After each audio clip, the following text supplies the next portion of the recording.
Good morning class, Sairam.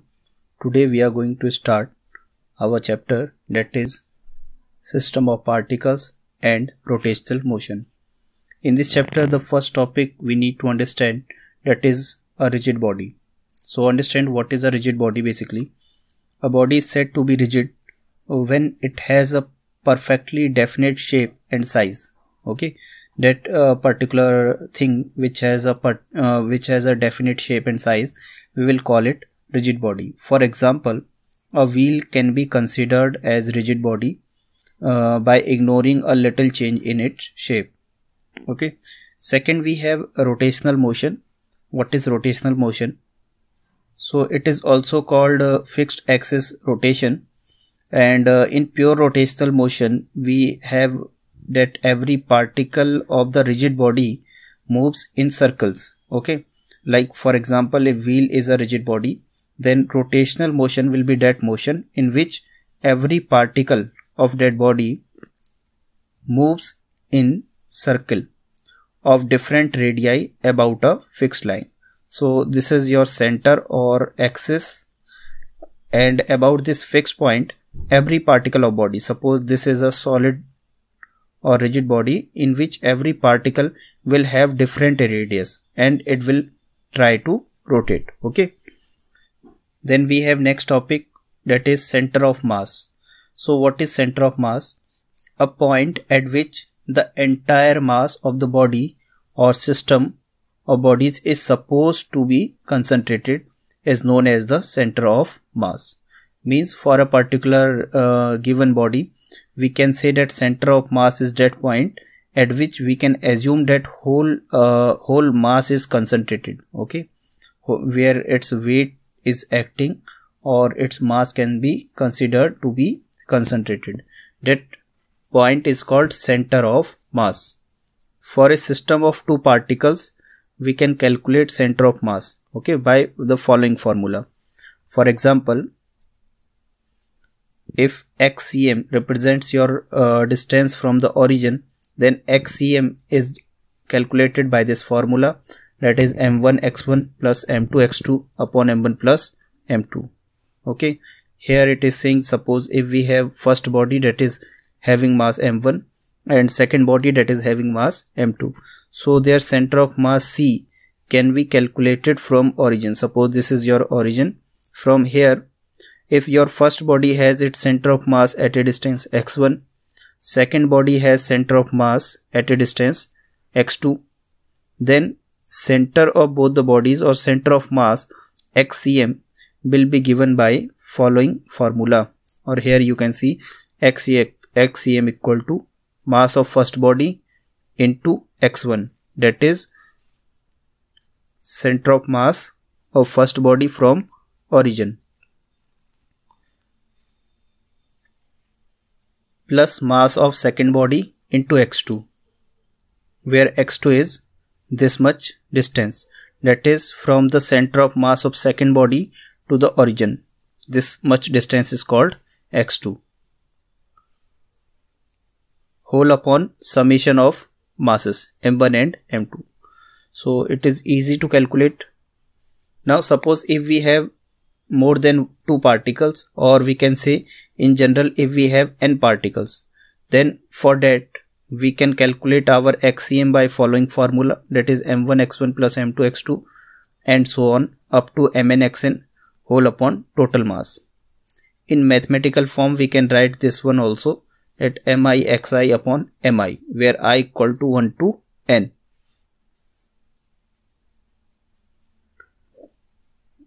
Now here, if your particle has distributed mass, okay, in 3 dimension, if mass is distributed in space, then we can calculate xcm by this formula, that is mi xi. Basically both formula are similar one, mi xi upon whole upon this mi becomes total mass of the body. Okay, and this can be concluded for x direction, and here we can calculate ycm by the formula, that is mi into yi, and similarly we can calculate z coordinate also, or z coordinate of center of mass. If your body is having only 2 dimension, then we will calculate x comma y but if it is a solid body, or you can say if it is occupying space also, then we have to calculate z coordinate also.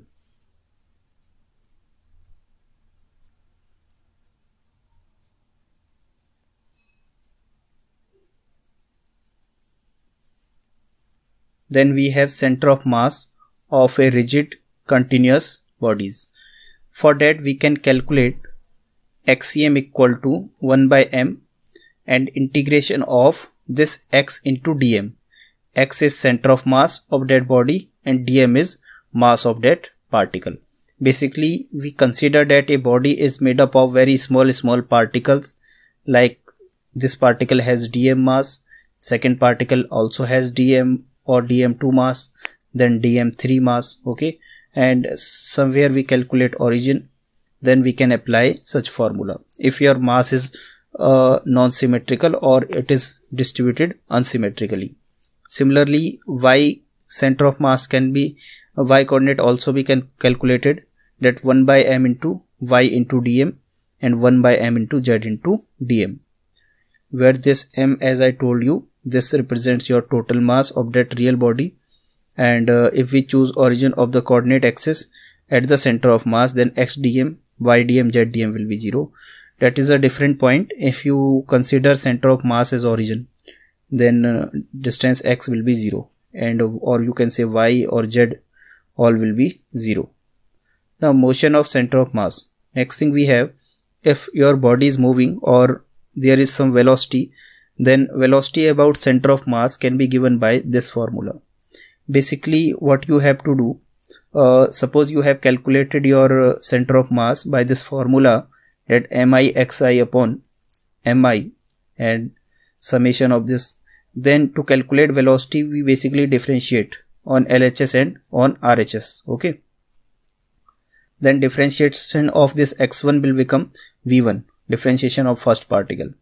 Similarly here we will write total mass. So this is formula for velocity of center of mass, that is m1 v1 for first particle, m1 v1. Similarly for second particle we will write m2 v2 and so on, where it has mentioned also that v equal to dr by dt, that is rate of change of position vector, that is also called velocity. Now if you differentiate this one more time, then you will get acceleration. Then you can write it m1 a1 plus m2 a2 plus m3 a3 and so on. Now we have linear momentum of system of particles. Okay, so we know that total momentum of a system of particle is equal to the product of total mass and velocity of its center of mass. We know that momentum is given by this formula, that mass into velocity. So total momentum or total linear momentum can be calculated as total mass into velocity. Now velocity we will take for center of mass, okay. We will not calculate individual velocity, we will put here the total center of mass velocity. Next we have momentum of force, or that is called torque also. So torque is also known as momentum of or moment of force. We can define the torque for a particle about a point as the vector product of position vector of the point where the force acts. Basically this is saying that torque is given by following formula, that is r cross f, or this r is what, that is the position vector. This is what position vector. Now from where we will calculate this r, suppose you are applying some force and this is your origin 0, 0, then this is your position vector, means that point at which you are applying force. Suppose that point is A, and so if this body is rotating about this center O, then we will consider that point as a origin, and then we will calculate this r vector. Suppose r is 3 meter, so we will write it 3i. So vector product of position vector into force vector. Suppose force is 10 Newton but in j direction, so we will write it 10j. So this will become your amount of torque, that is 3i cross 10j. Okay, so it is saying that we have to find vector product. Okay, now vector product is mentioned in this form also, that torque equal to r cross f, or it can be mentioned at rf sine theta. So this is formula for torque, that is F r sin theta, or r sin theta is vertical component, that is r perpendicular. Next we have angular momentum of a particle. Now we know that angular momentum is what?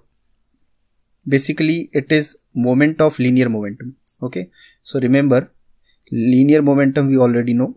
So angular momentum is what? That is denoted by L, and it is moment, that is r cross linear momentum. Again it is a vector quantity, so in magnitude wise we can write it mvr, but in vector form we can write it r cross mv. Here you can check that your angular momentum is r cross p or r cross b, because mass is scalar one. So it is saying different conditions. If your theta equal to 0 or theta equal to 180, then we know that sine 180 or sine 0 is 0. That's why angular momentum is also 0. Next we have relation between torque and angular momentum. Okay, one more thing is given, that SI unit about angular momentum. I already told you in chapter 1 how to calculate such units. It is very easy one, that MVR, you just have to put individual units, like for mass we have kg, for velocity we have meter per second, and like that. Okay, so you can get dimension also. So here we have a relation between torque and angular momentum, that differentiation of angular momentum, that is dl by dt, is denoted by torque. We know that L is given by mvr, and if you will differentiate it with respect to time, then you will get what? That is torque. Okay, or you can say that will become ma, and it will be r, and ma cross r means f cross r, f into r, or in vector form you know that this is known as r cross f. So basically that is your torque.